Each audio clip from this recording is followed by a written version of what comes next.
Sonic Universe Issue 17. We started with Tails, Bunny, and Antoine going over the ocean together in tiny submarines, with Antoine being scared and denying it as Tails jokes he can put down the windshield if he's that worried. I'm glad they remember that Antoine's supposed to be a coward, but I don't see why he'd be afraid here at all. Tails apologizes that there isn't much room, saying that the Sea Fox was only a one-seater, and Bunny thanks him for taking them all the way to his private island for their long-overdue honeymoon. Tails has a private island? Since when? When did he find this island and arbitrarily claim it as his own? I know that's how it was in the games, or at least one translation of Tails' Adventure anyways, but it still makes no sense. You'd think he'd be too busy being a freedom fighter. When they reach Coco Island, Tails is confused because there's a third, smaller island around it.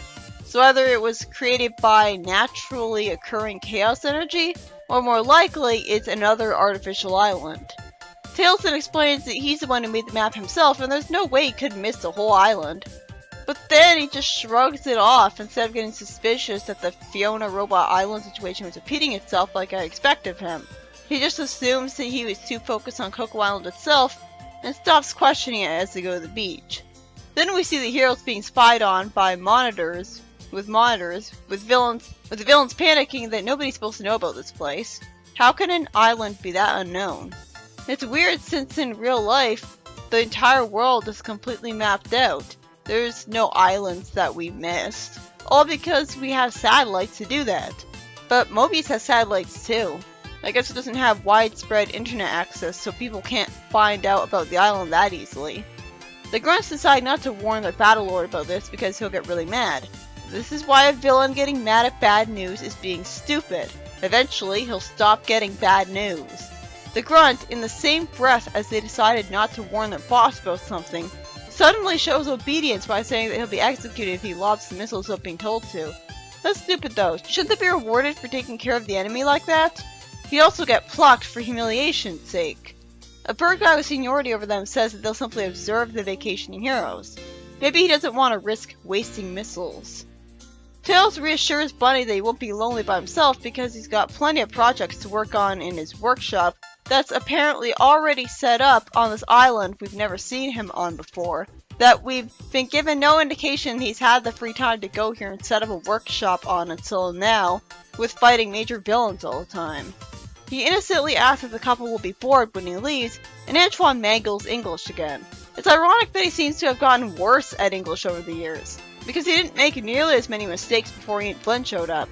It's good that he does that to make his dialogue interesting and make me actually look forward to it for once, but having him be like this later, not earlier, is confusing, and we're just expected to assume he's always been making these mistakes so much, and that most of them have just been off-screen.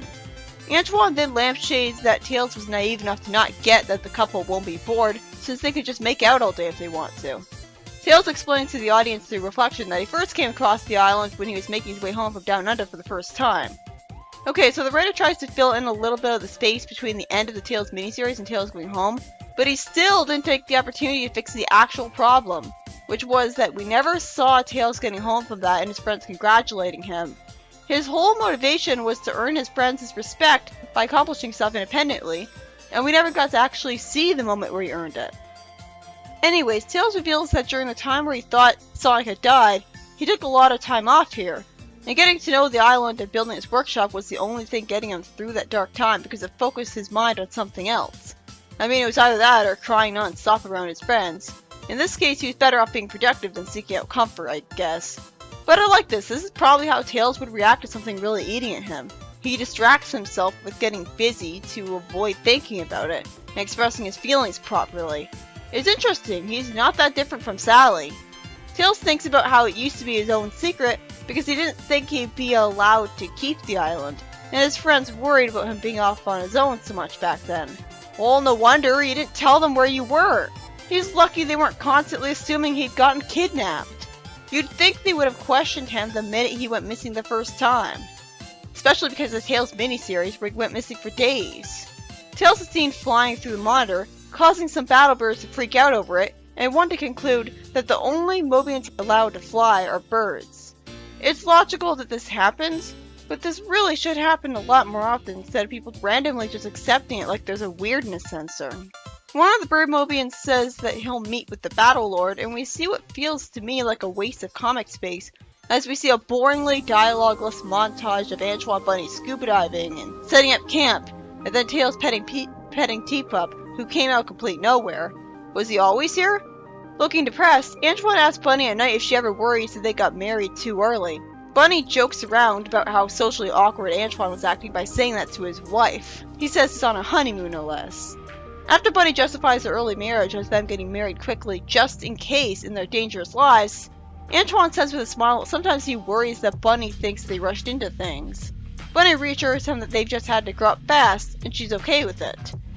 Tails gets woken up by an explosion, gets panicked, seeming to know what's going on, and decides that he has to hurry and find Bunny and Antoine, who are running from the fire, determined to get the Tails and leave the island. After getting surrounded by battle birds, Antoine says that's unfortunate for them and attacks one of them, stealing their weapon. Bunny uses a force field from her cybernetics to shield herself from some lasers from Mecha that, thanks to the black and white eyes of the bird there, it looks like he's a cyborg.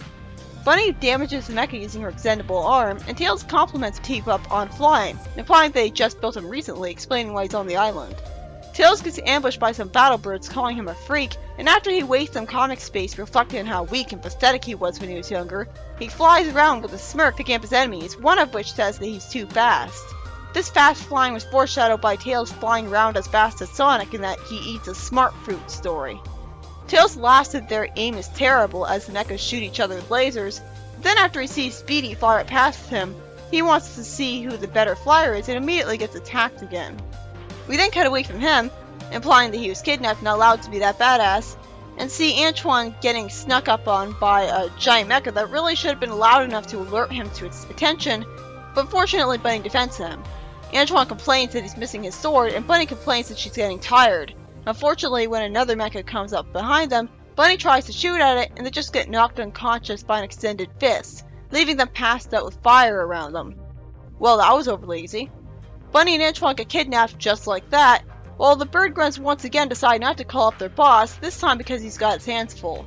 Tails' questions about who they are and why they're being jerks are ignored, and he's sent out of the sky, and Speedy ends the story calling him a freak. He just barely doesn't look like Bean. It's a good thing he's in that getup. This issue is by Ian Flynn. Well, it's a little late to do a Tails Adventure adaptation, but at least they're trying now. It's refreshing to see some villains in the comic we haven't already dealt with. The problem with this story to me is that Bunny and Antoine got knocked out way too easily after all the fighting they did earlier, tired or not. Other than that, it was nice of Tails to try to give his friends a honeymoon, later not. I'm glad the vacation was explained as being that to have it feel justified. Tails having his own private island comes out of complete nowhere though. It's only there because it was in the manual of a game.